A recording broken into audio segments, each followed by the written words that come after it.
prayer or fasting or whatever. Theology, belief. In the Quran it says, Alastu bi rabbikum qalu bala. Aren't I your Lord? So they said yes. The narrations say the first one to ever say yes is our Prophet Muhammad sallallahu alaihi wasallam. And then the people per their level in Allah's eyes. So that was the first test. That test was taken in place of the black stone in the Kaaba now.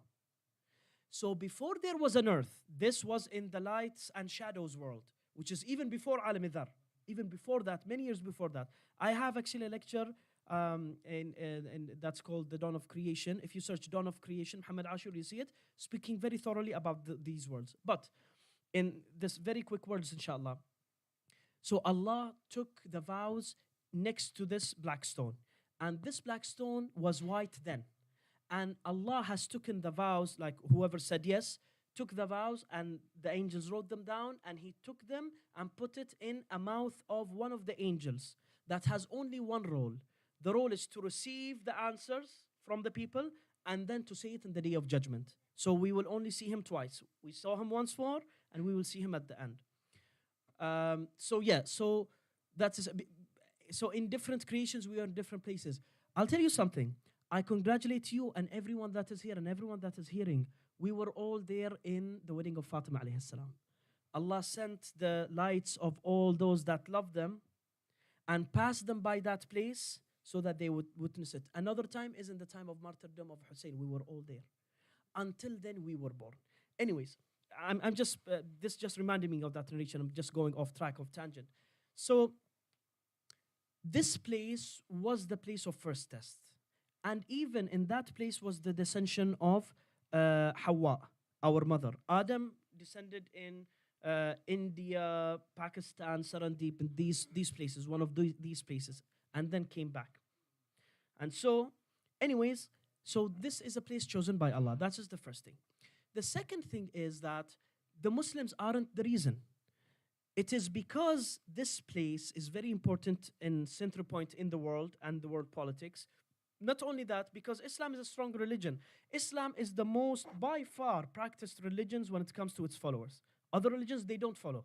We see our Christian friends, Sikhs, whatever, they are not as practicing as Muslims per their populations.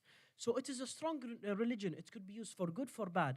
So the politics are depending on the strongest weapon of all, which is religion, and Islam is the strongest religion. So you see that the West and the East, and unfortunately, more often than not, you don't see good representation of Muslim kings or people that take power.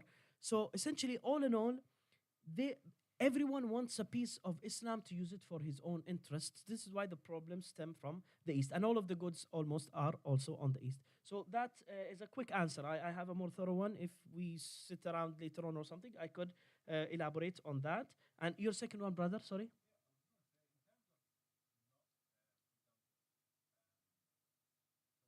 Yeah.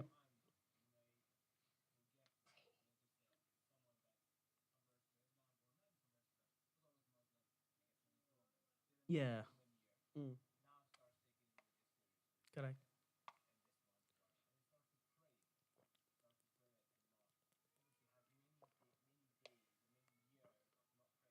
Ah, excellent question. Mm. Correct.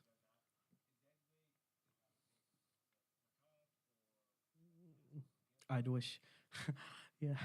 So that's an excellent question, brother. So the brother is asking, we know, and of course, everyone seriously for several years, and now he's backed up like he has, let's say 50 for just discussion's sake, 50 years he hasn't prayed. And he's now becoming old and he needs to repay them all. So first of all, is there a salvation? Second of all, is there a way in which he could compensate other than prayer, like paying money or whatnot? Thirdly, could he calculate and then actually start doing them? So first things first, the forgiveness is given.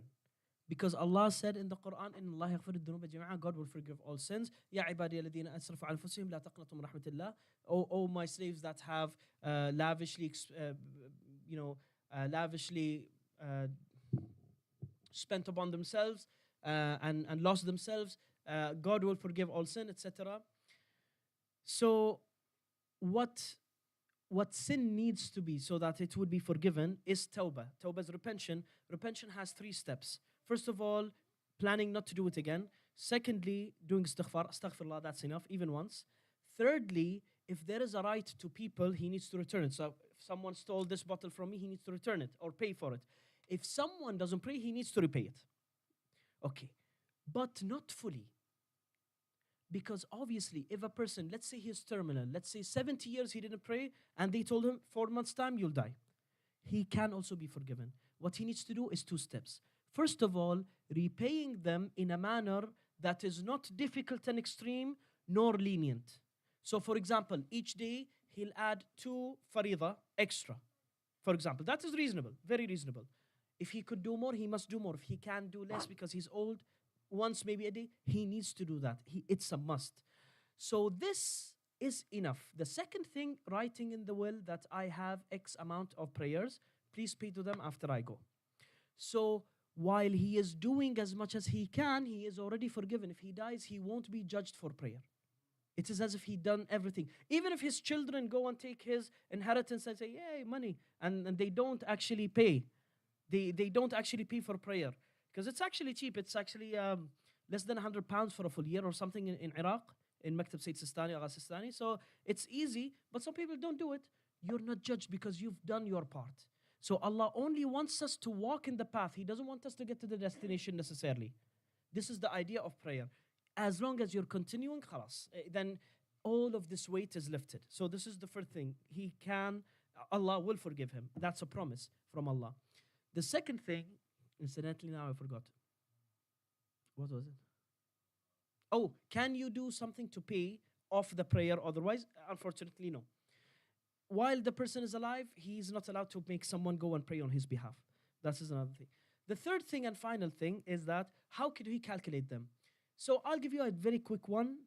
I promise you I'll make a video, inshallah, and post it on my channel with the exact calculation. But the answer is as so. If you think you've missed 7 years or 3 years, you always go with the less. So you have 3 years.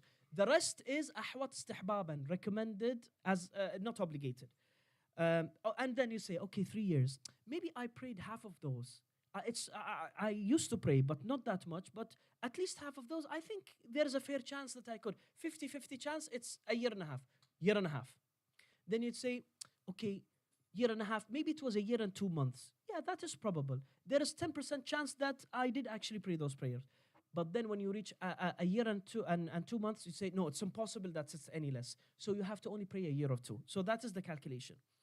And anything else that is just extra. Anyways, thank you, brothers and sisters. Inshallah, I promise you to answer the rest, inshallah, for tomorrow. أفلح من صلى على محمد وآل محمد.